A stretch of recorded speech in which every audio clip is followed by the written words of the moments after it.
Mr. President, thank you for having us here at the White House. I'm going to take a little bit different approach.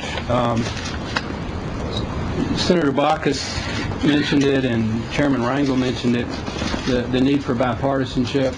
I think the House Republicans have shown that when we're not included in the decision making, we're disinclined to sign off on the solution.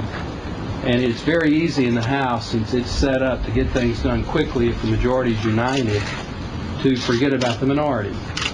But if you really want consensus, I would encourage you to encourage the Speaker to have a true open process. This is a good first step, but if this is all we do, it's a sterile step. On the other hand, if you really follow up and include everybody in the process, you're more than likely to get a solution that everybody signs off on. And I have stood behind every president since Reagan in this room at bill signing ceremonies that were the result of consensus. So I commend you for this. I think you're making an important point, and my response, first of all, is I'm not in Congress, so I don't want to interject myself too much into congressional politics, but I do want to make this point, and I think it's important. On the one hand, the majority has to be inclusive. On the other hand, the minority has to be constructive.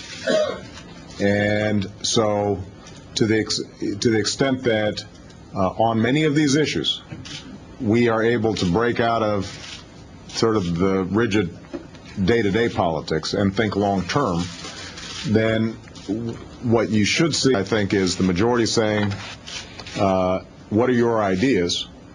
The minority's got to then come up with those ideas and not just want to blow the thing up.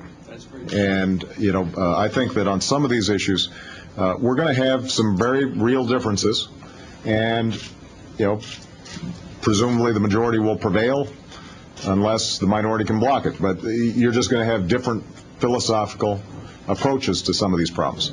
But on the issue that was just raised here on procurement, on the issues, some of the issues surrounding health care, the way it cuts isn't even going to be Democratic Republican. It's going to be, there may be regional differences, there may be a whole host of other differences, and if we can stay focused on solving problems, then I will do what I can through my good offices to encourage the kind of cooperation you're encouraging.